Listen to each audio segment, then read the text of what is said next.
पिछले वीडियो में हमने हरित क्रांति के बारे में पढ़ा था और आज हम पढ़ेंगे हरित क्रांति के दुष्प्रभाव क्या है, यानी उसका नुकसान क्या रहा। फायदा तो आपने जान लिया कि अनाज में भारत आत्मनिर्भर हो गया, खाद्यान्न में हम सेल्फ स्टैंड हो गए, लेकिन उसके कई नुकसान भी है, साइड इफेक्ट्स भी हैं जो आज हम जानेंगे। तो ये जो हरित क्रांति का अभिशाप के नाम से जाना जाता है, उससे जो नुकसान हुए ना उसको क्या कहते हैं, हरित क्रांति का अभिशाप। आरएस में क्वेश्चन भी आया हुआ मेन एग्जामिनेशन में, हरित क्रांति का अभिशाप पर टिप्पणी लिखिए 50 शब्दों में। तो यहाँ अभिशाप का मतलब ये हुआ कि हरित क्रांति अपने साथ अनाज तो लेकर आई, खाद्यान्न भी लेके आई, लेकिन क्या हुआ, अपने साथ कुछ अभिशाप भी लेके आई, यानी कुछ नुकसान भी लेके आई, कुछ हानियां भी लेकर आई। तो उससे कहते हैं हरित क्रांति का अभिशाप। तो इसकी जो हानियां हैं वो क्यों आई, उसका कारण समझ लो आप। देखो दुनिया भर में 1966 में जब भारत में कृषि की नवीन तकनीक अपनाई गई तो दुनिया भर में अपनाई गई, मैक्सिको में, ताइवान में, जैसे पहले, फिर भारत में, फिर दूसरे देशों में अपनाई गई। तो अपनाई गई तो सभी देशों में क्या हुआ, इस नवीन तकनीक से क्या हुआ, उत्पादन तो बढ़ा। जैसे भारत की बात करें तो हम अनाज में कहां से कहां पहुंच गए, 1 करोड़ टन गेहूं का उत्पादन होता था उस वक्त, जो अभी हो रहा है 10 करोड़ टन। तो बढ़ गए ना, अनाज का उत्पादन बढ़ा, मतलब कुल मिला के कृषि उत्पादन बढ़ा। लेकिन इसकी हमें बहुत बड़ी कीमत चुकानी पड़ी, हमें ही नहीं, पूरी दुनिया को ही। तो ये क्या है कि ये जो कीमत क्यों, इसके नुकसान क्यों हुए, ऐसी क्या चीज थी इसमें। तो उसमें देखो रासायनिक उर्वरक और कीटनाशक, दो ऐसे घटक थे इस कृषि की नवीन तकनीक के, जिन्होंने क्या है कि फायदा तो हुआ इनसे, लेकिन फायदे से ज्यादा नुकसान हो गया, इन्होंने नुकसान ज्यादा कर दिया। ये दोनों ऐसे घटक थे, रासायनिक उर्वरक, केमिकल फर्टिलाइजर्स और कीटनाशक, पेस्टिसाइड्स। तो इनके उपयोग करने से जितना फायदा हुआ उससे कई गंभीर नुकसान हो गए। अब जो हुए ना, तो वो तरीका, इससे क्या नुकसान हुए इसको समझिए आप। मान लो ये खेत है कोई, इस खेत में मान लो कि फसल गेहूं बोया गया, उस गेहूं में क्या डाला गया, पेस्टिसाइड, कीटनाशक भी डाला गया और रासायनिक खाद भी डाली गई, रासायनिक उर्वरक भी डाले गए। अब क्या हुआ भाई, जब वर्षा ऋतु आती है ना तो खेत का पानी क्या होता है, बाहर निकल जाता है। वर्षा ऋतु के अलावा कभी भी खेत का पानी खेत से बाहर नहीं आता, उस मेड़ को, उस बाउंड्री को छोड़कर, क्योंकि किसान ये ध्यान रखता है जब सिंचाई करता है कि पानी इतना ही भरना है उस क्यारी में कि पानी बाहर नहीं निकले, ओवरफ्लो नहीं हो खेत से। तो वहां तक तो कोई दिक्कत ही नहीं।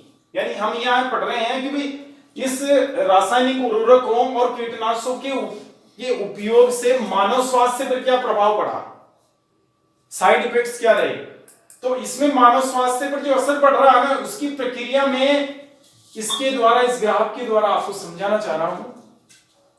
तो ये जो आप चित्र देख रहे हैं इसमें ये खेत है। अब यहाँ खेत में क्या हुआ, गेहूं बोया गया, यहाँ पे डाला गया पेस्टिसाइड, कीटनाशक डाला गया, रासायनिक उर्वरक भी इस्तेमाल किए गए। अब वर्षा ऋतु आई तो हुआ ये कि वर्षा ऋतु के साथ पानी ज्यादा बरसा ना ऊपर से, तो पानी खेत से बाहर निकल गया। उधर वो जो रासायनिक उर्वरक और कीटनाशक थे, जब उनका छिड़काव किया गया, उर्वरकों का और पेस्टिसाइड का किसान ने किया गेहूं की फसल के समय, तो वो क्या करते हैं, ये जो रसायन होते हैं, ये जो उर्वरक होते हैं, कीटनाशक होते हैं, ये मिट्टी में समा जाते हैं, मिट्टी में मिल जाते हैं। अब क्या होता है, बरसात का पानी आता है ना ऊपर से, तो पानी के साथ ही जब ज्यादा पानी बढ़ जाता है तो पानी में घुल जाते हैं। ये रसायन किसमें घुल रहे हैं, पानी में। पानी में घुलने के साथ ही अब जैसे ही वर्षा ऋतु में पानी इस खेत से बाहर निकलेगा, ये रसायन भी उसके साथ आ जाएंगे। यानी ये जो कीटनाशक है, कीटनाशक का मतलब होता है कीट का नाश करने वाला, यानी जहर होता है ये, नाश करने का मतलब मारना, यानी कीटों को मारने वाला होता है। तो कीटनाशक यानी एक तरह से जहर हो गया, और ये तो इतना घातक होता है, अपन अखबार में अक्सर सुनते रहते हैं कि किसान के बच्चे नासमझ होते हैं। अब अच्छा, घर में क्या है कि किसान के यूं रखा रहता है कीटनाशक दवाई की, जैसे इसे डिब्बे वगैरह में यूं रख देते खुले में नीचे, जहां इजीली बच्चे उसको जैसे ढूंढ लेते हैं या उसको काम में ले लेते हैं। तो बच्चे क्या करते हैं कि उस कीटनाशक को समझते नहीं है, तो वो कोई खाने की चीज समझ के उसको पी जाते हैं। तो कई बार अखबारों में आता है कि किसान के बच्चे कीटनाशक पीने से मृत पाए गए, मर जाते हैं बच्चे। तो ये इतना खतरनाक होता है। कई बार कीटनाशक का छिड़काव जब किया जाता है खेतों में, मान लीजिए कपास में किया जा रहा है, तो किसान भी अगर ध्यान नहीं रखे तो उसके जो अंश है वो मुंह और नाक के माध्यम से बॉडी में चले जाते हैं, वो उसकी भी मौत हो जाती है। ये इतना खतरनाक होता है कीटनाशक। तो ये कीटनाशक आप समझ गए ना, इसमें कितना नुकसान या कितना खतरा इसमें छिपा हुआ है। तो ये कीटनाशक यानी ये जहर इस बरसात के पानी के साथ खेत से निकल के बाहर आ जाता है। अब खेत का पानी कहां जाएगा, पास में नाला निकल रहा है खेत में, ये नाला जा रहा है, इसमें पानी बह रहा है, तो ये खेत का पानी भी आ गया इस नाले में, ठीक है। यहाँ ये जहर भी आ गया साथ में। अब ये जहर आता आता मान लो ये नाला मिल रहा है नदी में, हर नाला नदी में मिलेगा ना, तो ये नाला मिल गया नदी में। अब नदी में आ गया तो इसका खेत का पानी नाले में होते हुए नदी में आ गया। मान लो बनास नदी, मान लेते हैं अपन की बनास नदी है, बनास नदी में आ गया। अब बनास नदी में पानी बहता बहता आगे चला। अब आगे मान लो आपकी टोंक जिले में बिशुलपुर नामक स्थान पर बांध बना हुआ है, बनास नदी में बांध बना है, तो ये जहर आकर यहाँ इकट्ठा हो गया। अब यहां से एक पाइपलाइन सरकार ने जयपुर शहर के लिए निकाल रखी है, जो जयपुर शहर में पेयजल की सप्लाई करती है, ड्रिंकिंग वाटर की। तो ये पेयजल की सप्लाई हो रही नहीं यहां से, तो ये जो जहर है ये यहाँ इकट्ठा हो रहा है अभी बिशुलपुर बांध के अंदर। अब ये पानी में घुला हुआ है, तो इस पाइपलाइन के साथ जो ही पानी जाएगा तो पानी के साथ ये जहर भी जयपुर शहर में प्रवेश कर जाएगा। अब वहां जाएगा ना, तो वहां क्या होता है, गया पानी तो घरों में नलों के माध्यम से सप्लाई किया जाता है, तो घर घर में इसकी सप्लाई हो गई जहर की। जैसे दूध की सप्लाई होती है वैसे घर घर जहर की सप्लाई हो रही है, अब हो गई। अच्छा, जयपुर शहर के लोग अब वो जानते, वो तो जैसे बिशुलपुर का पानी वहां गया, जैसे पहली बार जब जुड़ा ये जयपुर शहर बिशुलपुर बांध से, तो लोग ये मानो कि बड़ी प्रशंसा करते थे, अजी साहब जयपुर का वहां का बिशुलपुर बांध का पानी आ रहा, बड़ा मीठा पानी, बहुत अच्छा लगता है। उन्हें क्या मालूम है कि जिस पानी का तुम गुणगान कर रहे हो उसमें वो गुण तो है ही नहीं। अब ये पानी क्या है कि लोगों के घरों में पहुंच गया, घर से मटकी में फिर सीधे इंसान के शरीर में पहुंच जाता है, और वहां जाके जहर है। ये तो कई नुकसान करता है बॉडी में, कई रोग हो रहे हैं लोगों को, पता ही नहीं कि रोग क्यों हो रहा है। ये इस पानी की देन है। यानी पानी की देन का मतलब क्या हुआ, इस हरित क्रांति की देन है। हरित क्रांति ने लोगों को बीमार कर दिया, क्या समझिए, लोगों को रोगी बना दिया, कई रोग पैदा कर दिए इंसान के शरीर में। अब कैसे पैदा कर रही है हरित क्रांति, जो आप समझ गए यहाँ। अब ये तो एक खेत है, इससे सारे ही खेत, ऐसा कोई खेत नहीं जिसका पानी बाहर नहीं निकलता हो बारिश में, और बारिश में आके हर खेत किसी न किसी नाले से जुड़ा होता है, और नाला नदी से जुड़ा होता है। ऐसी कोई नदी नहीं जिसका पानी पेयजल के इस्तेमाल नहीं होता हो। ये तो मैंने बात की आपको बनास नदी की। आप जो जैसे चंबल नदी है, उसका उपयोग कोटा शहर में पेयजल के लिए हो रहा है, या जैसे धौलपुर में हो रहा है। इधर जो आप सतलज नदी है, पंजाब से निकल के आ रहा है ना, उसका पानी किसके माध्यम से आ रहा है, पश्चिमी राजस्थान में इंदिरा गांधी नहर के माध्यम से। तो इंदिरा गांधी नहर से फिर कई शहर जुड़े हुए हैं, जोधपुर जुड़ा हुआ, बीकानेर जुड़ा हुआ है, गंगानगर, हनुमानगढ़ में पीने के पानी की सप्लाई हो रही है। तो ये सारा जहर क्या होता है कि पंजाब हरियाणा में जो इस्तेमाल होता है ना, खेती लार्ज स्केल पे हो रही है वहां, तो खेती में ये भी बहुत ज्यादा इस्तेमाल होते हैं। भारत में सबसे ज्यादा कीटनाशकों का और उर्वरकों का उपयोग यहाँ किया जाता है पंजाब हरियाणा में। तो पंजाब में अब जैसे वहां कीटनाशक जो है वो बहकर सतलज नदी में चला गया, और सतलज से फिर ये राजस्थान के जोधपुर शहर में सप्लाई हो गया इंदिरा गांधी नहर के माध्यम से। तो समझे आप, यानी ये इस तरह मानव स्वास्थ्य पर कुप्रभाव डाल रहा है, ये रासायनिक उर्वरक और कीटनाशक। जैसा कि हमने आपको बताया कि 1966 में भारत में जो कृषि का नवीन तरीका अपनाया गया है, नवीन तकनीक अपनाई गई, जिसके फलस्वरूप हरित क्रांति आई। तो ये जो नवीन तरीका था, इसमें चूंकि रासायनिक खाद और रासायनिक कीटनाशकों का प्रयोग बहुत अधिक होता था, इसलिए इसे रासायनिक कृषि कहते हैं। इस कृषि का नाम क्या है, रासायनिक कृषि। और ये मुझे चूंकि आपको जैविक कृषि की तरफ लेकर जाना है अभी, क्योंकि अभी रासायनिक कृषि के दुष्प्रभावों से इतनी पीड़ित है दुनिया कि इसकी विकल्प के रूप में एक नई कृषि अपनाई जा रही है जिसे जैविक कृषि कहते हैं। और एग्जाम में बहुत पूछा जाता है जैविक कृषि के बारे में। तो पहले जैविक कृषि को समझने से पूर्व हमें ये रासायनिक कृषि को समझना पड़ेगा जो अब तक हमने इस्तेमाल की है 66 से लेकर अभी तक। तो देखिए रासायनिक कृषि की पहली विशेषता होती है कि इसमें रासायनिक खाद का उपयोग होता है, केमिकल फर्टिलाइजर्स। कौन से? Urea, potash, DAP, di ammonium phosphate. Urea से क्या देते हैं हम फसल को, पौधे को क्या देंगे? नाइट्रोजन। पोटास से क्या देते हैं? पोटेशियम। और डीएपी से देते हैं फास्फोरस। ये प्रमुख पोषक तत्व होते हैं पौधे के लिए, जो पौधे को आवश्यकता होती है। तो ये इन खादों के माध्यम से हम उनको प्रदान करते हैं। अच्छा, एक इसमें रासायनिक कीटनाशकों का प्रयोग होता है। यहां रासायनिक यानी कीटनाशक का मतलब कीट का नाश करने वाला। ये जो पेस्टिसाइड्स होते हैं वो भी रसायन से ही बनते हैं। और जैसे एक जो प्रमुख है रासायनिक कीटनाशक, उसमें जैसे पॉलीट्रिन C444, रोगर 30 है, मेलाटॉप है, डाइकोफास है। वैसे आपसे ये रासायनिक कीटनाशकों के नाम नहीं पूछे जाएंगे, इसलिए यहाँ कुछ नाम याद रखने की आवश्यकता नहीं है। आपको इतना ही ध्यान रखना है कि ये जो पेस्टिसाइड होते हैं रासायनिक होते हैं, यानी रसायनों का इस्तेमाल करके बनाया जा रहा है इनको, समझे ना? यानी फैक्ट्री में बनते हैं, ये सभी कारखाने में तैयार होते हैं। ये भी कारखाने में बनेगा, ये भी कारखाने में बनेगा, किसी खेत में नहीं बन रहा है। प्राकृतिक रूप से इनका उत्पादन नहीं हो रहा है। कारखाने में लिखने का मतलब क्या है? कृत्रिम रूप से बनाए जाते हैं ये, है ना? अभी आप जैविक कृषि में पढ़ेंगे तो उसके जो कंपोनेंट्स है वो किसमें, वो प्रकृति स्वयं बनाती है, प्राकृतिक रूप से बनते हैं, ये कारखाने में बनाए जाते हैं। अब जैसे मृदा की उर्वरता घटती है, इस कृषि के अंतर्गत क्या होता है कि मृदा की जो उर्वरता होगी, the fertility power of soil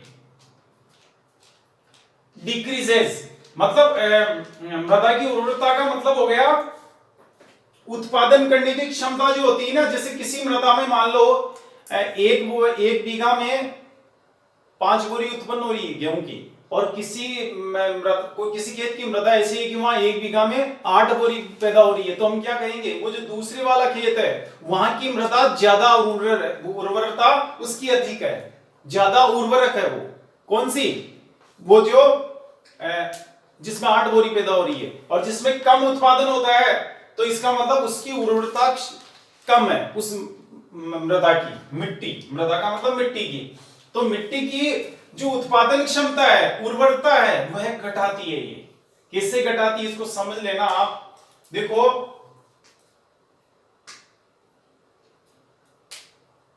मृदा के जो गुण होते हैं ना, जैसे अपन कहें कि कोई मृदा बहुत बढ़िया है या वो गुणवान है, उत्पादक है, उर्वर है, उसकी उर्वरता बहुत अधिक है, इसका मतलब उसमें क्या क्या चीजें होती है? मृदा के गुण के अंतर्गत आती है जैसे ह्यूमस, एक चीज है सूक्ष्म जीव। ह्यूमस का मतलब आप जानते हैं, ह्यूमस का मतलब होता है वनस्पति या जंतुओं के, या यूं कह सकते हैं जीवों के जो सड़े गले अंश होते हैं। वनस्पतियों के सड़े गले अंश कौन से हो गए? जैसे टहनियां है, पत्तियां हैं, पत्ते जो होते हैं उनके टुकड़े हैं जो टूट के गिर जाते हैं ना, ऊपर से पेड़ से गिर के नीचे गिर जाएंगे टूट के, तो गिर जाते हैं तो वो फिर क्या मिट्टी में मिल जाते हैं। वहां मिट्टी में मिलके उनको क्या कहेंगे? ह्यूमस कहते हैं। कई कीड़े होते हैं और छोटे छोटे सूक्ष्म जीव होते हैं, जैसे वो अगर मर गए तो उनके अंश भी ह्यूमस के अंतर्गत ही माने जाते हैं। यानी ह्यूमस का मतलब क्या हुआ? जीवों के अवशेष। अब यहां 1 मिनट आप थोड़ा समझ लें, जीव का मतलब क्या होता है? जीव, देखो इसको समझना। जीव का मतलब होता है वनस्पति प्लस जंतु, है ना? वनस्पति का मतलब आ गई सभी फसलें आ गई, आपके सभी पेड़ पौधे आ गए, घासें आ गई, वो वनस्पति के अंतर्गत आएगी। जंतु का मतलब सूक्ष्म जीव से, जीवाणु से, कीड़े मकोड़े से लेकर हाथी तक के जितने जीव वो सभी जंतु कहलाते हैं। इन दोनों को संयुक्त रूप से कहते हैं जीव, क्योंकि इनमें जीवन होता है। जीव क्यों कह रहे हैं? जैसे कहते हैं ना कि उसका तो जीव निकल गया, इंसान भी इसी में आता, जीव में ही। हम कहते हैं ना कि जीव निकल गया, इसका मतलब क्या हुआ कि अब वो जीव है ना, वो जीव नहीं रहा, जीव निकल गया ना, उसकी बॉडी वो एक क्या है, एक भौतिक वस्तु रह गई है, उसकी बॉडी जो है अब वो जीव नहीं है, वो जीव का अंश कहलाता है। आप ये समझिए कि जीव का मतलब होता है सभी जंतुओं और वनस्पतियों से, इनको जीव कहते हैं। इसका दूसरा शब्द जैव भी है, जैव भी कह देते हैं इसको कई बार, और इससे ही बना है जैविक, जीव से संबंधित कोई चीज होती है उसको कहते हैं जैविक। तो ये आप समझे यहां पे ह्यूमस का मतलब हो गया, ह्यूमस में क्या क्या आता है, वनस्पति,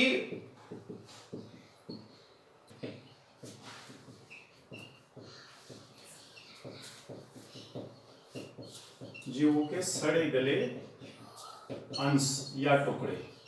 देखिए ह्यूमस की परिभाषा क्या हुई एग्जैक्ट, मिट्टी जो होती है, मृदा जो होती है, उसमें जीवों के सड़े गले अंश, जीव आ गए, वनस्पति भी आ गया, जंतु भी आ गया, अगर इंसान है तो वो भी आ गया, इंसान भी इसी में आता है, मानव ये भी जीव में आता है। तो क्या समझे आप, यहां मिट्टी में मौजूद जीवों के सड़े गले अंश, वनस्पति का कोई सड़ा गला अंश है उसमें टूटा हुआ हिस्सा, जंतुओं के जैसे मर गए जंतु, जो बैक्टीरिया मर जाते हैं, जैसे सांप ही मर गया, तो उसके जो अंश होते हैं उनको कहते हैं ह्यूमस। तो ह्यूमस मिट्टी में मौजूद रहता है, ठीक है। अच्छा, एक है सूक्ष्म जीव, बारीक, बहुत ही बारीक जीव होते हैं, बैक्टीरिया, जीवाणु जिसको कहते हैं, जो मिट्टी में पाए जाते हैं, आप देखेंगे मिल जाएंगे मिट्टी को, आप देखेंगे सूक्ष्म दृष्टि से देखेंगे तो और अच्छे से दिख जाएंगे आपको। एक होता है उसमें नाइट्रोजन, फास्फोरस और पोटास, है ना, ये तीनों भी प्रमुख पोषक तत्व है, नाइट्रोजन N, फास्फोरस P और K पोटास। अच्छा आगे चलेंगे, सूक्ष्म तत्व, जैसे इनकी मात्रा क्या, थोड़ी सूक्ष्म क्यों बोल रहे हैं, इनकी मात्रा कम होती है मिट्टी में, जैसे जिंक, जस्ता, लोहा, आयरन जो होता है, ये सभी मिलकर उसकी गुणवत्ता का निर्धारण करते हैं। यानी जिस मिट्टी में, जिस मृदा में इनकी मात्रा अधिक होगी वो उतनी ही गुणवान होगी, यानी उसकी उत्पादन क्षमता उतनी ही अधिक होगी। इसका मतलब ये हुआ ना। अब यहां क्या होता है कि ये जो हमने क्या कहा, मृदा की उर्वरता घटती है। अब कैसे घटाती है मृदा की उर्वरता, ये जो रासायनिक खाद होती है, रासायनिक कीटनाशक होते हैं, ये क्या करते हैं, ये जो ह्यूमस होता है ना, ये जीवों के सड़े गले अंश होते हैं, इनको नष्ट कर देते हैं। इन जहर से, इन रसायनों से, खाद वाले रसायनों से, ये जो कीटनाशक है, इनसे क्या होगा, ये जो जीवों के सड़े गले अंश ये नष्ट हो जाएंगे, खत्म हो जाएंगे। जैसे तेजाब डालते कोई चीज खत्म हो जाती है ना, वैसे तेजाब का काम करता है ये इनके लिए, जल के भस्म हो जाती, वैसे ये नष्ट कर देता है इनको। ये कौन, रासायनिक खाद और रासायनिक कीटनाशक। तो ह्यूमस जो होता है उसकी मात्रा को घटाती है। एक क्या होता है, सूक्ष्म जीव होते हैं, बहुत नन्ही जाने होती है, जिनमें जीव मतलब बहुत ही नाजुक होते हैं, जो जीव, बैक्टीरिया होते हैं, जीवाणु ऐसे, या कीट होते हैं बारीक बारीक, वो क्या करते हैं, वो भी इस जहर से नष्ट हो मर जाते हैं। भाई आप जानते हो जब किसान के बच्चे ही मर रहे हैं इस कीटनाशक को पीने से, तो ये सूक्ष्म जीव, तो इनमें तो कितनी सी जान होती है, ये भी मारे जाते हैं। अच्छा, एक क्या होता है कि ये जो हमने इनका उपयोग किया ना, इनके उपयोग से आप देख रहे हो जिंक और लोहा, इनकी मात्रा तो बढ़ जाएगी, नाइट्रोजन, फास्फोरस, पोटास तो बढ़ रहा वहां, लेकिन इनकी मात्रा कम हो जाएगी, जिंक भी कम हो जाएगा मिट्टी में, लोहा भी कम हो जाएगा। तो हमने क्या कहा आपसे, ये भी पोषक तत्व है ना। तो ये सभी, यानी कौन से, ह्यूमस, सूक्ष्म जीव और ये सूक्ष्म तत्व, इनकी मात्रा घट जाती है। इनकी मात्रा घटने का मतलब है कि मृदा की उर्वरता घट गई, यानी उसकी जो उत्पादन क्षमता वो कम हो गई। किस कारण से, इन रासायनिक खादों और रासायनिक कीटनाशकों के प्रयोग से। यानी उर्वरता घटा दी ना, उर्वरता का मतलब अब जितनी पैदावार पहले होती थी अब उतनी नहीं होगी, कम होगी उसमें। तो ये इसका इफेक्ट पड़ता है। अच्छा आगे चलेंगे, रासायनिक कृषि की विशेषता क्या दूसरी, कि मानव स्वास्थ्य पर प्रतिकूल प्रभाव। क्या समझे, मानव स्वास्थ्य पर, मानव मतलब इंसान हो गया, मानव स्वास्थ्य पर प्रतिकूल प्रभाव, एडवर्स इंपैक्ट।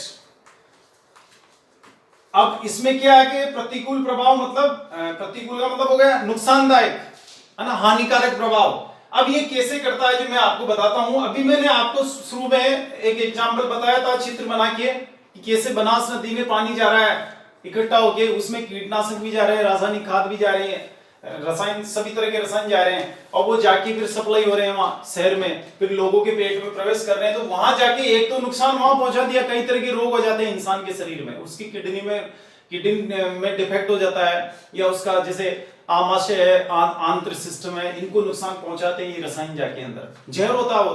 तो एक तो उस तरह से नुकसान पहुंचा रहे हैं, दूसरे क्या आगे मानव स्वास्थ्य को एक दूसरी तरह से भी नुकसान पहुंचा रहे हैं। कैसे कि हमने क्या कहा आपसे कि इनकी मात्रा कम हो जाएगी ना, जैसे जिंक की मात्रा कम हो गई। अब जो प्रोडक्ट पैदा होगा, जो कृषि उत्पाद आएगा उस मिट्टी से निकलकर, यानी उस मिट्टी में जो टमाटर पैदा होगा, वो उस टमाटर में जिंक नहीं होगा, लोहा नहीं होगा। एप्पल आ रही है तो उसमें लोहा नहीं होगा। अभी लोग कहते हैं ना कि साहब आजकल तो जो फ्रूट को, सब्जी को, उस स्वाद ही नहीं आता, यानी स्वादिष्ट नहीं है। उसका रीजन समझते हैं आप? पहले तो आता था, अब क्यों नहीं आता? इसलिए नहीं आता कि ये जो सूक्ष्म तत्व है ये स्वाद उत्पन्न करते हैं उसमें, और ये बहुत कम हो गए हैं या लगभग नष्ट हो गए हैं। इनकी वजह से ये आए हैं, तो इन्होंने क्या किया, इनको नष्ट कर दिया, जिंक को। अब जिंक के, मान लो आप टमाटर खा रहे हो, टमाटर तो जा रहा है पेट में आपके, स्वाद भी नहीं आ रहा आपको, ये भी आप जानते हो। अच्छा, उसमें स्वाद के साथ साथ क्या है कि उसमें गुण भी नहीं है, यानी आपको जितना फायदा उससे पहुंचना चाहिए बॉडी को, वो नहीं पहुंचेगा। जिंक, अब जैसे जिंक नहीं है ना टमाटर में, तो क्या होगा, उसके प्रभाव मानव स्वास्थ्य पर कैसे पड़ रहा है कि जो बच्चे होते हैं उनकी हाइट कम होती है, बौने रह जाएंगे। क्या समझे? बाल झड़ना, बाल सफेद होना, ये सब इस जिंक की कमी से होता है। जिंक इसलिए कम हो रहा है कि हमने रासायनिक खाद और रासायनिक कीटनाशकों का उपयोग ज्यादा किया, ये जाकर क्या करते हैं, इन सूक्ष्म तत्वों को नष्ट कर देते हैं मृदा में। उनके नष्ट होने से उस मृदा में जो टमाटर पैदा होगा, जो लौकी उत्पन्न होगी, जो फली उत्पन्न होगी, जो एप्पल उत्पन्न होगी, उसमें क्या होगा, ये जिंक नहीं होगा, लोहा नहीं होगा। तो उसको जब हम इस्तेमाल करते हैं तो क्या होता है कि अपने को फायदा होता नहीं, उससे उल्टा नुकसान और हो जाता है। तो समझे आप, इस तरह मानव स्वास्थ्य पर प्रतिकूल प्रभाव पड़ रहा है इस रासायनिक कृषि से। अच्छा, जैव विविधता नष्ट, बायोडाइवर्सिटी। जैव विविधता जानते हैं ना? जैव विविधता का मतलब होता है, मैंने आपको जीव की परिभाषा बताई, जीव से जैव बना है। तो जैव विविधता का मतलब वनस्पति जंतु जो है ना, या मुख्य रूप से वनस्पति और जंतु से लिया जाता है। वैसे मानव एग्जैक्ट आप जो वैज्ञानिकों की परिभाषा है उसके अनुसार जाएंगे तो मानव भी उसी में आता है, लेकिन जो प्रैक्टिकल में जैव विविधता का अर्थ जो लगाया जाता है भूगोलवेताओं द्वारा, वो क्या है कि पृथ्वी पर वनस्पति और जंतुओं की जितनी प्रजातियां हैं, जितने प्रकार की वनस्पति है, पेड़ पौधे हैं, वो घासें हैं, फसलें हैं, या जैसे जंतु है कि कितने प्रकार के सांप हैं, चिपकलियां हैं, हाथी हैं, गेंडे हैं, गाय है, भालू है, ये जितने भी जीव है, इन जीवों को, ये विविध प्रकार के जीव हो गए ना, इन जीवों की विविधता को ही जैव विविधता कहते हैं, बायोडाइवर्सिटी। बायोडाइवर्सिटी का मतलब क्या हुआ, जैव विविधता का अर्थ क्या हुआ, ये जो जीव है, ये जीव इनका विविध प्रकार का होना ही इनकी विविधता कहलाती है, जैव विविधता। तो अब क्या है कि इसने, रासायनिक कृषि ने इस जैव विविधता को, ये जो विविध प्रजातियां पाई जाती है, विविध प्रकार के जीव इस पृथ्वी पर पाए जाते हैं। अब हम बात कर रहे हैं रासायनिक कृषि की, तो मान लो जैव विविधता एक खेत की भी हो सकती है, एक तालाब की भी हो सकती है, एक पार्क की भी हो सकती है, आपके घर में लॉन लगा है वहां की भी जैव विविधता हो सकती है। जैव विविधता पूरे समुद्र की हो सकती है, जैव विविधता किसी नदी की हो सकती है, जैव विविधता पूरे विश्व की हो सकती है, जैव विविधता पश्चिमी घाट के जंगलों की हो सकती है, जैव विविधता रणथंभौर राष्ट्रीय उद्यान की हो सकती है। तो अब जैसे हम खेत की बात कर रहे हैं, तो खेत की भी जैव विविधता होती है, वहां क्या क्या कौन कौन से जीव पाए जाते हैं, वो वहां की जैव विविधता है। अब जैसे खेत की जैव विविधता की बात करें तो वहां क्या होता है, फसलें तो होती है, कई तरह के ह्यूमस होते हैं ना नीचे वहां, ह्यूमस होते हैं। इसके अलावा मेन जीव विविधता जो नष्ट कर रहा है वो क्या कर रहा है, इसको देखो आप, सूक्ष्म जीव जो होते हैं, कई तरह के बैक्टीरिया, जैसे केंचुआ ही है, केंचुए की बड़ी उपयोगिता है कृषि में, वो मृदा की उर्वरता बढ़ाता है, अभी आगे बताएंगे वो कैसे काम करता है। तो सूक्ष्म जीव जो होते हैं ना, जैसे मैंने केंचुआ बताया, ये क्या नष्ट हो जाते हैं, और इनका काम क्या होता है, ये क्या करते हैं, वहां जो ये जैविक तत्व ह्यूमस जो होता है ना, ह्यूमस का निर्माण होता है इनकी वजह से। ये क्या करते हैं, जैसे सड़े गले वनस्पति के अंश हैं, तो अब उनका जैव अपघटन करते हैं, जैव अपघटन होता है, तो उससे क्या होता है कि वो किसमें, खाद में कन्वर्ट हो जाएंगे। ये जितने भी जैव वनस्पति के अंश हैं या गोबर वगैरह, ये है, कीड़े का काम ये होता है। तो ये कीड़े क्या होते हैं, या सूक्ष्म जीव जो होते हैं, इस जहर की वजह से नष्ट हो जाते हैं। तो जहर मर रहे हैं, ये कीड़े मर रहे हैं ना, ये जीव मर रहे हैं ना, तो जैव विविधता तो कम हो गई ना उस खेत की। पहले तो वहां 50 तरह के जीव पाए जाते थे, अब 10 तरह के रह गए, 40 तरह के जीव मर गए। ये जो 40 तरह के जीव मरे, तो इसका मतलब हम क्या कहेंगे कि जैव विविधता जो थी पहले 50 तरह की थी, अब 10 तरह की रह गई, 40 तरह की विविधता खत्म हो गई। उसके सिर खत्म होने का कारण रहा ये कीटनाशक, इन्होंने मार दिया उन जीवों को, समझे। तो ये इस प्रकार जैव विविधता को भी नष्ट करती है रासायनिक कृषि। तो रासायनिक कृषि के जो इतने नुकसान हो रहे हैं मानव जाति को, उनको देखते हुए अब ये मांग की जाने लगी है कि कृषि का ये तरीका, ये जो रासायनिक तरीका है, इसके बजाय दूसरा तरीका अपनाया जाए, और उस दूसरे तरीकों को कहते हैं जैविक कृषि। जैविक कृषि का मतलब इसमें क्या होगा, जीव शब्द आ रहा नहीं, यहाँ जैविक किससे बना, जीव से, यानी वनस्पति जंतु, उससे संबंधित है ये। तो यहाँ पे क्या होगा, जैविक कृषि में इन रासायनिक खाद, रासायनिक कीटनाशक, इनके स्थान पर क्या होगा, जैव खाद, जैव कीटनाशक का उपयोग होगा, है ना, इसलिए इसको जैविक कृषि कहते हैं। अच्छा, परंपरागत कृषि इसलिए कहते हैं कि भारत में सदियों से, जैसे या विश्व में भी कई वर्षों से, शताब्दियों से यही कृषि की जाती रही है। कौन सी कृषि, यानी ऐसी कृषि जिसमें रासायनिक खाद और रासायनिक कीटनाशक का उपयोग नहीं करते हैं। रासायनिक, जैसे रसायनों का आविष्कार अभी हुआ, फैक्ट्रियां अभी बनी है, तो ये तो, इसको तो ज्यादा समय नहीं हुआ, इसको तो यानी सदियां बीत गई पूरी दुनिया में। भारत की बात करें, सिंधु घाटी सभ्यता से लेकर अभी 1966 तक यही परंपरागत तरीका था। कौन सा, जिसमें रसायनों का कहीं इस्तेमाल नहीं होता था, तो इसलिए इसको परंपरागत कृषि भी कहते हैं। अच्छा, टिकाऊ कृषि, इसको टिकाऊ कृषि भी कहते हैं। टिकाऊ इसलिए कहते हैं कि ये टिकाऊ नहीं है, ये टिकाऊ इसलिए नहीं है कि हमने देखा, हमने 66 में अपनाई कृषि, अभी इसका रिजल्ट आ गया, कितना, जितना फायदा नहीं हो उससे ज्यादा तो नुकसान हो गया। भाई मृदा की उर्वरता घटी ना, घटी तो कुल मिलाकर क्या आ गया, अब उत्पादन घटने लग गया है। पहले तो बढ़ा दिया उत्पादन इसने, लेकिन अब घट गया इन रासायनिक खादों से, कीटनाशकों का के प्रयोग से क्या हुआ, शुरू में तो उत्पादन बढ़ा, लेकिन अब क्या हो रहा, धीरे धीरे घट रहा उत्पादन। और उत्पादन क्यों घट रहा है, कि मृदा की उर्वरता घट रही है। मृदा की उर्वरता कम क्यों हो रही है, इसका रीजन अभी हमने आपको बताया। तो ये टिकाऊ नहीं हुई ना, तो अब मांग कर रहे हैं कि साहब ऐसी खेती की जाए जो टिके, यानी उत्पादन हमेशा वही रहे, कम नहीं हो। इस कृषि में अब कम होने लग गया उत्पादन, रासायनिक कृषि में। तो ये जो परंपरागत कृषि है या जैविक कृषि है, ये टिकाऊ कृषि भी कहलाती है, क्योंकि इसमें कभी ऐसा नहीं होगा कि उत्पादन कम हो जाएगा 30-40 साल बाद या 50 साल बाद या 100 साल बाद, ये हमेशा ही उत्पादन ये बढ़ा रहेगा, क्योंकि उसमें मृदा की जो उर्वरता है वो समाप्त नहीं होगी, कम नहीं होगी। दीर्घकालीन कृषि, दीर्घकालीन को टिकाऊ को एक ही बात है, लंबे समय तक जो कृषि चलती रहे, यानी उत्पादन लंबे समय तक होता रहे, वो घटे नहीं, उसे दीर्घकालीन कृषि कहते हैं। ये दीर्घकालीन कृषि नहीं है, ये तो आप ज्यादा से ज्यादा कुछ साल और कर लो, फिर एक दिन ऐसी स्थिति आएगी कि उत्पादन बहुत ही कम हो जाएगा। मिट्टी की जो फसल उत्पादन करने की क्षमता है वो बिल्कुल ऐसी स्थिति आएगी कि समाप्ति हो जाएगी। इसलिए ये अल्पकालीन कृषि हो गई, ये दीर्घकालीन है, लंबे समय तक, है ना, लंबे समय तक जो कृषि जारी रहेगी उसे, इसलिए इसको दीर्घकालीन कृषि कहते हैं। जैविक कृषि को दीर्घकालीन कृषि भी कहते हैं। तो जैविक कृषि के कितने नाम हो गए, एक जैविक, एक परंपरागत, एक टिकाऊ और एक दीर्घकालीन। ये चारों ही नाम आपको याद रखने, एग्जाम में कुछ भी पूछा जा सकता है। अब इसकी विशेषताएं क्या है, इसकी विशेषताएं हमने पढ़ ली। तो जैविक खाद हमने इसमें पढ़ा रासायनिक खाद, उसकी जगह यहां उपयोग किया जाता है जैविक खाद का। अब ये जैविक खाद का मतलब जीव शब्द आ रहा है, यानी जीवों से बनी हुई खाद, वनस्पति से, जंतुओं से बनी खाद। उसमें कौन कौन सी खादें आती है? जैसे हरी खाद।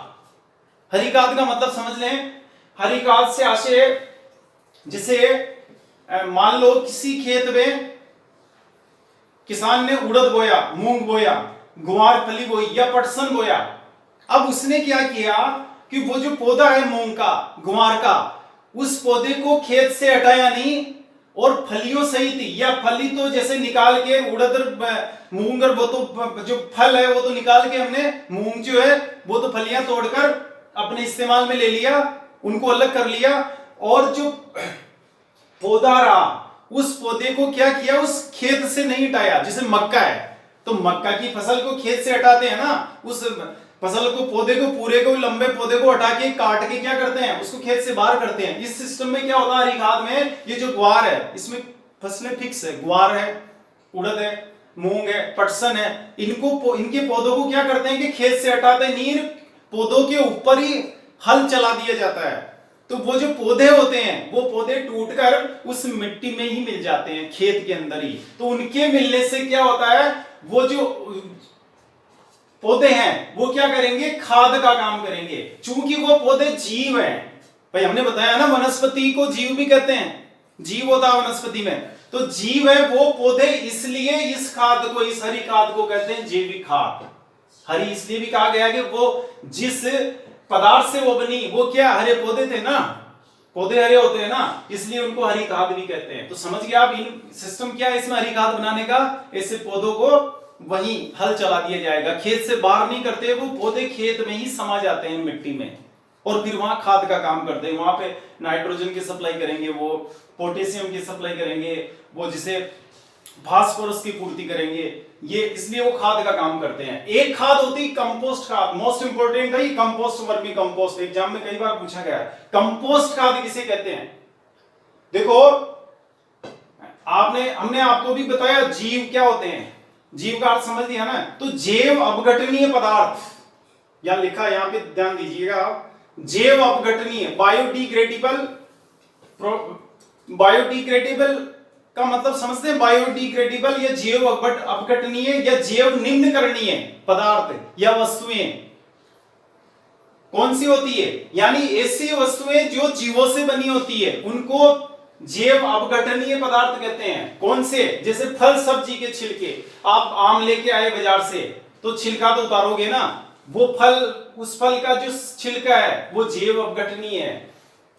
सब्जी के भी छिलके, आलू लेके आए, लौकी लेके आए, उनके छिलके हैं, तो फल सब्जी के छिलके जैव अपघटनीय है। मल, आपके घर के जो शौचालय है उसमें जो मल है वो मूत्र या गोबर, इनका जानवरों का गोबर, पेड़ पौधों की पत्तियां, जानते हैं आप, घास फूस, ये सभी जैव अपघटनीय पदार्थ कहलाते हैं। अच्छा, जैव अपघटनीय क्यों कहा गया कि इनको क्या है, जैव का मतलब होता है जीवाणु, ये जीवाणु इनका अपघटन कर सकते हैं। अपघटन का मतलब होता है इनको तोड़कर कई भागों में बांट देना। इसका एक सीधा सा अर्थ समझेंगे आप, जैव अपघटन का मतलब क्या होता है, जैव निम्नीकरण या अपघटन, बायोडिग्रेडेशन।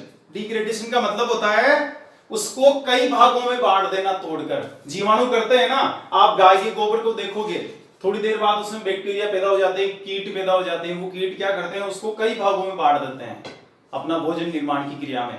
तो क्या होता है कि जीवों द्वारा, अपघटन का मतलब होता है तोड़ना, जीवों द्वारा जो वस्तु तोड़ दी जाती है उसे जैव अपघटनीय कहते हैं, और जीव उसी वस्तु को तोड़ते हैं जो जीवों से बनी होती है। अगर इसमें प्लास्टिक होगी, आपके घर की कुर्सी का कोई टुकड़ा होगा, पेंसिल, मान लो घर की कुर्सी का कोई टुकड़ा होगा, आपके ये मान लो पेन है, पेन फेंक दिया आपने, फेंकते हैं ना हम, या मान लीजिए प्लास्टिक की थैली फेंक दी, वो जैव अपघटनीय नहीं है, क्योंकि पहली बात तो वो जीवों से बनी हुई नहीं है। तो जीव जो होते हैं, जो जीवाणु होते हैं, उनको नहीं खाएंगे, उनका अपघटन नहीं करेंगे।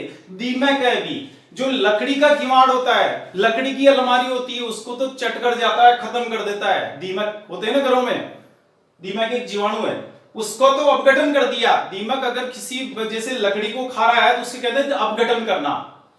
तो जो लकड़ी है वो तो अपघटनीय है, जीव अपघटनीय है, मतलब जीव कौन सा आ रहा है यहाँ, दीमक, दीमक से अपघटनीय है।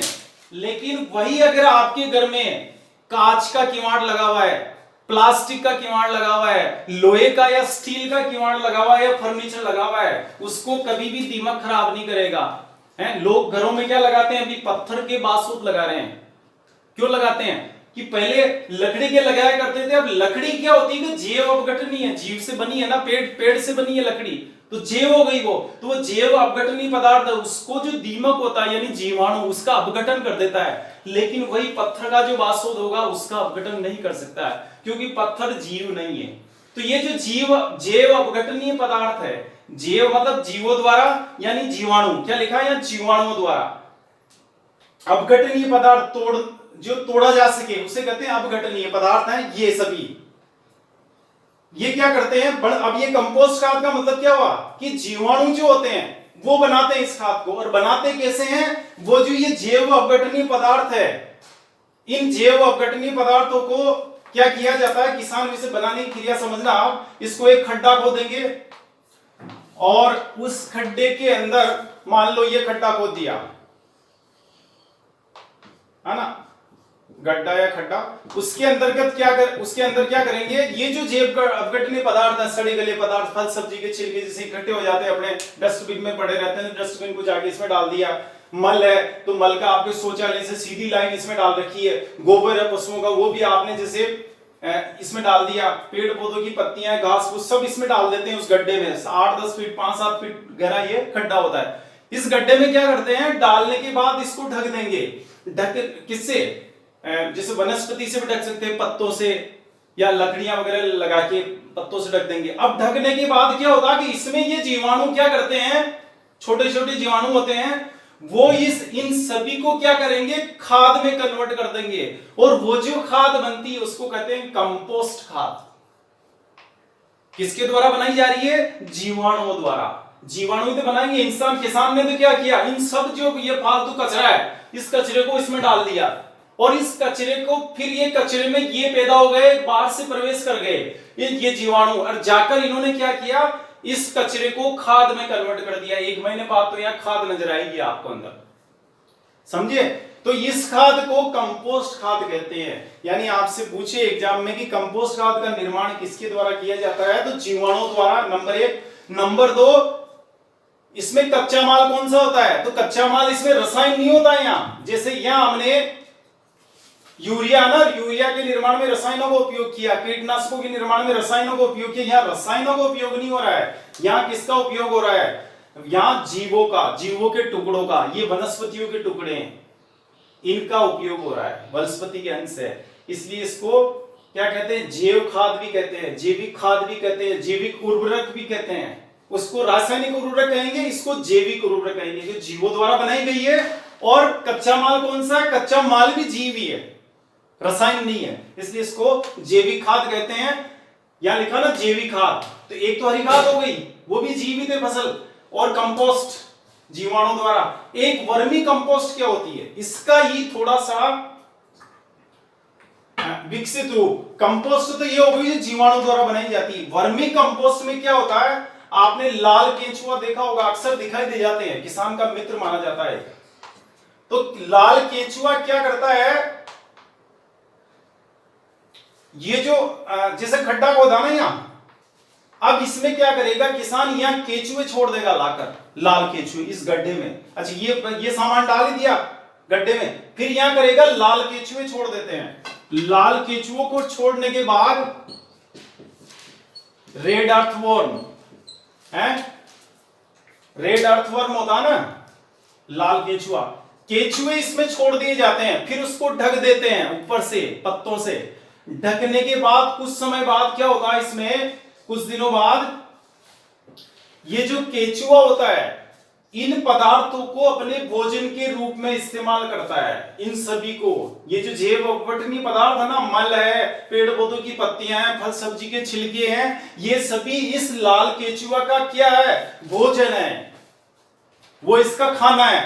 तो अब क्या करता है कि ये जब लाल केचुआ इनको खाने के रूप में इस्तेमाल करता है, तो इसकी जो आते हैं, इसका शरीर का जो अंदरूनी भाग है वो एक चक्की का काम करता है। कैसे? जैसे चक्की में हम गेहूं को आटे में कन्वर्ट करा लेते हैं ना चक्की से, यही तो काम करती है चक्की। इसका पेट भी चक्की का काम करता है। ये जो अपघटनीय पदार्थ हैं इनको क्या करेगा, बिल्कुल पीसकर आटे की तरह बना देगा, और बाद में ये आटा मल के रूप में इसके शरीर से बाहर प्रवाहित होता है, और वो जो मल प्राप्त होता है उस मल को कहते हैं वर्मी कंपोस्ट खाद।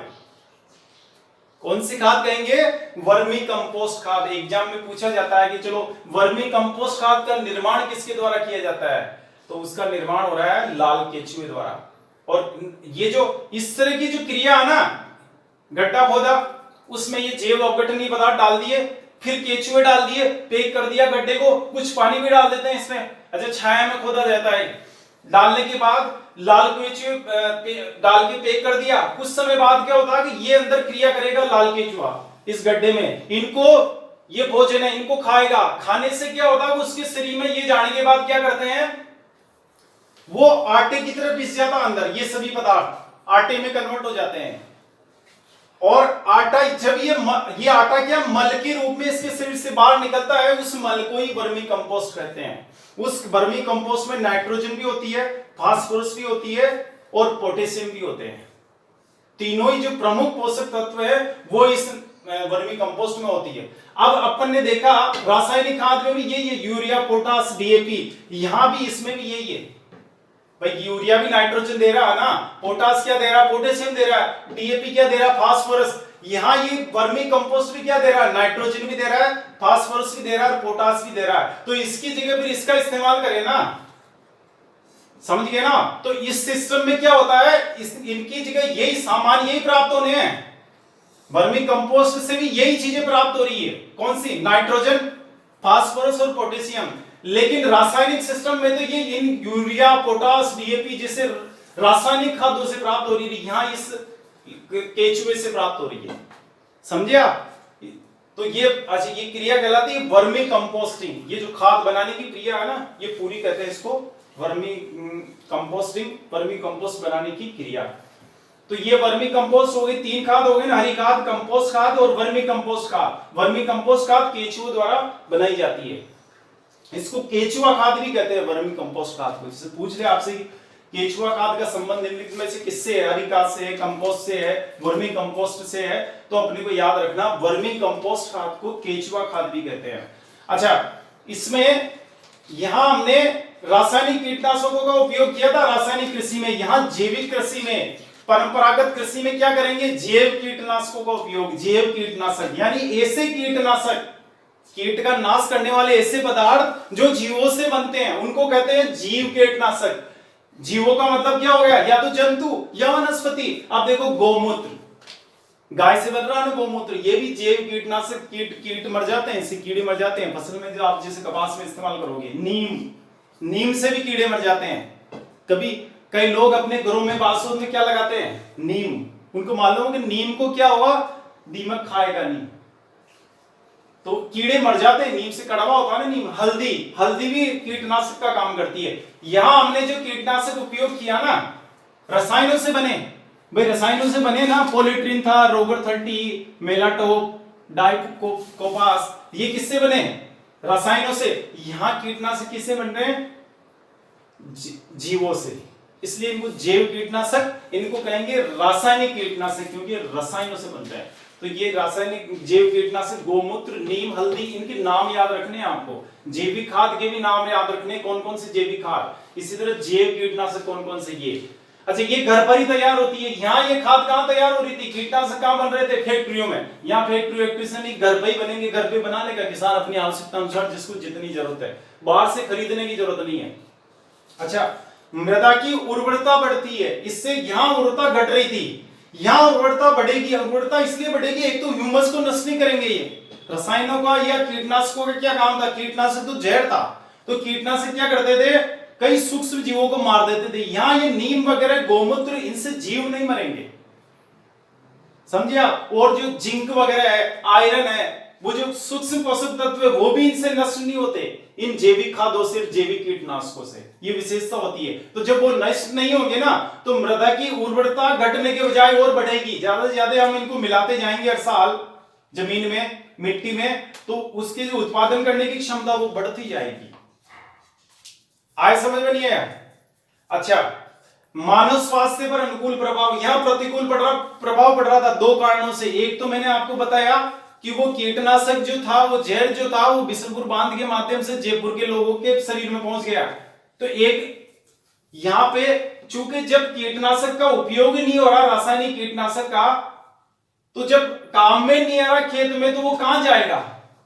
पानी में मिलने से रहा भाई, किसी चीज का अस्तित्व ही नहीं है तो फिर उससे क्या नुकसान होना है? तो यहां चूंकि उसका इस्तेमाल ही नहीं कर रहे हैं अपन, गोमूत्र का कर रहे हैं, नीम का कर रहे हैं, हल्दी का कर रहे हैं। नीम को आप वैसे इस्तेमाल करते हैं ना, नीम को मंजन करने के लिए। हल्दी का अपन वैसे इस्तेमाल कर रहे हैं, कोई मरता है क्या इससे, या कोई नुकसान हो रहा है? ये तो और सेहत के लिए अच्छे माने जाते हैं, गोमूत्र को बढ़िया माना जाता है। तो इनसे, ये जो कीटनाशक है, इनसे कोई नुकसान नहीं होना है इंसान को। जबकि यहाँ रासायनिक कीटनाशकों से ये तो जहर है, कितने बच्चे मर गए किसानों के, इनसे कोई बच्चा नहीं मरता किसान का, किसान को कोई नुकसान नहीं है इससे, आम आदमी को ही नहीं है, पानी पीने वाले को किसी को कुछ नहीं है। अच्छा, एक तो ये हो गया। दूसरे क्या आ गए, इस कृषि के द्वारा जो कृषि उत्पाद पैदा होगा, जो टमाटर पैदा होगा, उसमें सभी गुण होंगे, क्योंकि यहां किसी पोषक तत्व की कमी नहीं है। मिट्टी में, जिस मिट्टी में ये पैदा हो रहा है टमाटर, उसमें सभी पोषक तत्व विद्यमान। यहां क्या था, कुछ पोषक तत्व आयरन, जिंक, मैंगनीज, इनकी कमी हो गई थी, है ना। तो कमी होने से वो क्या, केवल दिखने में फल थे और फल में जो गुण होने चाहिए, उनसे जो फायदा होना चाहिए इंसान को, वो नहीं हो रहा था। सब्जियां टेस्टलेस लग रही थी, उस कारण था। आप जैविक कृषि की सब्जी खाइएगा तो आपको टेस्ट एकदम अलग सा लगेगा। इसमें टेस्ट क्या, यहां तो टेस्ट है ही टेस्टलेस, टेस्ट ही नहीं है, टेस्ट ही इन्हीं में ही आएगा। तो वो जैविक कृषि में इसलिए आता है कि वहां क्या होता है, सभी पोषक तत्वों का मिश्रण होता है उस कृषि उत्पाद में, उस फल में, उस सब्जी में, समझे। तो मृदा, मानव स्वास्थ्य पर कोई प्रतिकूल प्रभाव नहीं पड़ता, अनुकूल अच्छा प्रभाव पड़ता है। अच्छा, जैव विविधता है प्रभावित, यहां जैव विविधता नष्ट हो रही थी ना, कई जीव नष्ट हो गए, जैसे केचुआ खुद नष्ट हो गया, और दूसरे छोटे मोटे नाजुक जीव होते हैं वो भी नष्ट होते हैं इस जहर की वजह से। रासायनिक कीटनाशक क्या एक जहर है। अभी इस नीम से, गोमूत्र से, हल्दी से कोई जीव नष्ट नहीं होगा, कोई जीवाणु नहीं मरेगा। इसलिए इसके क्या फायदे हैं कि भाई इससे जैव विविधता, या जैवों की जो विविध प्रजातियां हैं, वो प्रजातियां समाप्त नहीं होगी, वो बनी रहेगी। ये इसकी बड़ी विशेषता होती है। तो जैव विविधता, इसको ध्यान रखेंगे, जैव विविधता बनी रहेगी। एक इस जैविक कृषि की विशेषताएं ये भी है कि इसमें और क्या क्या तरीके अपनाए जाते हैं। एक तरीके ये है कि इसमें फसल चक्र भी अपनाया जाता है। फसल चक्र हमने आपको बताया था विस्तार से, पिछली वीडियोस में आपको फसल चक्र मिल जाएगा, समझा रखा। फसल चक्र का मतलब एक बार खरीफ में, जैसे एक बार मक्का बोया तो अगली बार उसमें उड़द बोया, इस तरह फसल चक्र। मिश्रित फसल, उड़द के साथ मक्का बो दिया, जैसे उड़द नहीं, मक्का के साथ चमला बो दिया, ये मिश्रित फसल। मिश्रित कृषि, कृषि के जैसे फसल उत्पादन के साथ साथ पशुपालन भी कर लिया, मत्स्य पालन भी कर लिया, वानिकी भी कर लिया, उसे कहते हैं मिश्रित कृषि। तो ये तीनों ही इसकी विशेषताएं हैं। इसमें फसल चक्र भी अपनाया जाता है, मिश्रित फसल भी अपनाई जाती है, और मिश्रित कृषि भी अपनाई जाती है, याद रखेंगे, है ना। और अपनाया ही जाएगा भाई। यहाँ नाइट्रोजन की सप्लाई करने के लिए कोई रसायन तो दे ही नहीं रहे अपन, तो फिर क्या करेंगे। फसल जो प्राकृतिक तरीके हैं, परंपरागत जो तरीका सदियों से चला रहा तरीका कि एक साल उड़द की फसल बोनी है, एक साल मक्के की फसल बोनी है, ताकि उड़द से, जो मक्का से जो नाइट्रोजन की कमी हुई मिट्टी में, उस कमी की पूर्ति वो उड़द वाली फसल कर देगी, समझ गए। तो ये आप देख लीजिएगा, पिछले वीडियोस में विस्तार से इनको बताया गया है। अच्छा, एक इसकी ये जो जैविक कृषि हम अपना रहे हैं, और अब जो अभी और इसका विस्तार किया जाना है, उससे फायदा क्या होगा। उर्वरक सहायकी का बोझ हटेगा।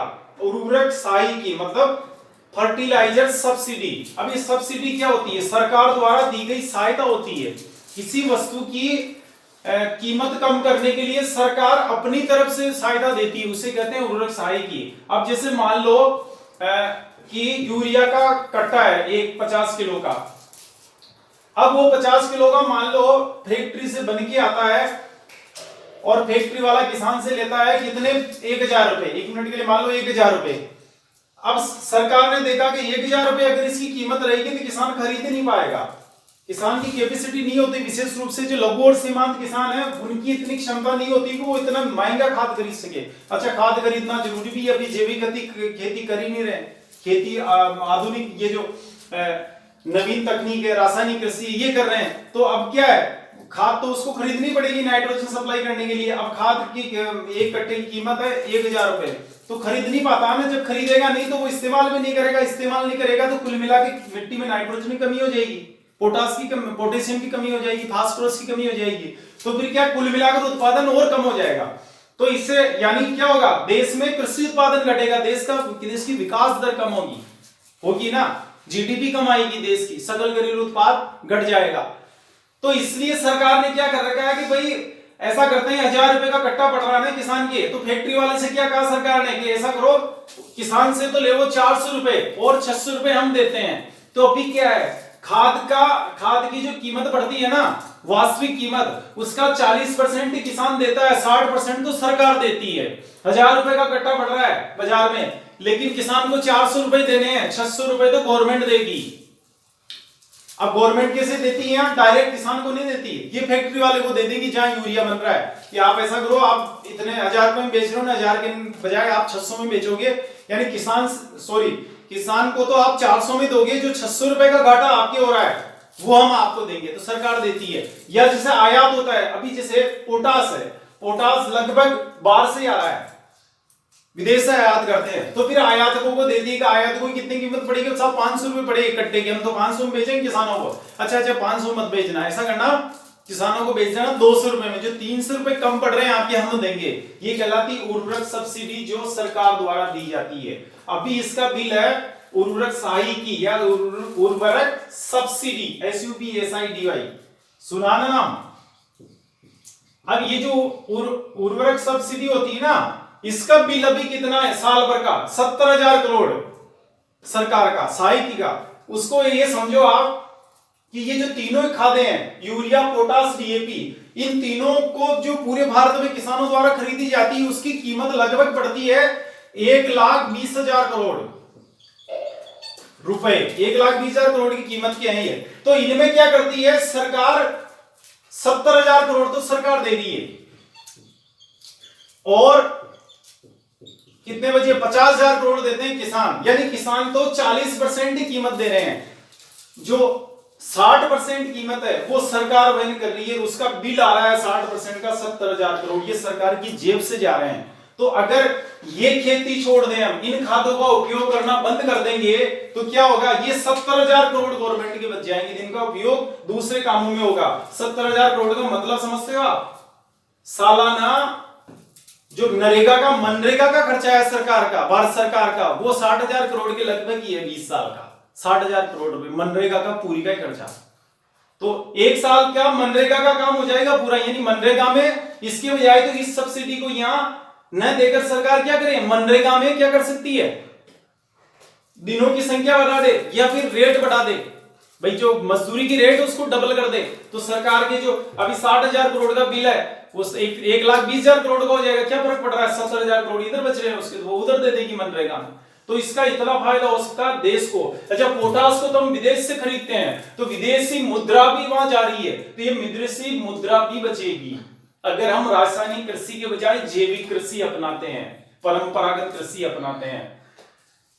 अब भारत में परंपरागत कृषि विश्व में भी चल रहा है, इसका काफी अभियान चलाया जा रहा है, सरकार द्वारा भी किसानों को प्रोत्साहित किया जा रहा है कि आप ज्यादा से ज्यादा जैविक कृषि करो। और किसान भी अब चूंकि उन्होंने देख लिया रासायनिक कृषि के नुकसान, वो अपने आंखों से देख रहे हैं, तो अब वो भी जैविक कृषि करने की ओर उन्मुख हो रहे हैं। तो जैविक कृषि के मामले में यदि आपसे पूछे कि भारत का पहला पूर्ण जैविक कृषि वाला राज्य कौन सा, यानी ऐसा कौन सा राज्य जहां आज की तारीख में पूरी तरह से जैविक खेती की जा रही है, वहां रासायनिक खाद और रासायनिक कीटनाशकों का उपयोग ही नहीं होता है, तो आप याद रखेंगे सिक्किम, भारत का उत्तरी पूर्वी राज्य सिक्किम, समझ गए ना।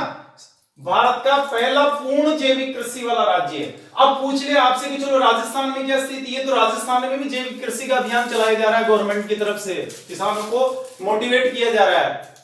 और राजस्थान का पहला पूर्ण जैविक कृषि वाला जिला, पूछ लिया आपसे, राजस्थान की बात कर रहा हूं मैं, भारत की नहीं, राजस्थान का पहला पूर्ण जैविक कृषि वाला जिला डूंगरपुर, दक्षिणी राजस्थान का। इसको याद रखेंगे, डूंगरपुर भी याद रखना, सिक्किम भी याद रखना।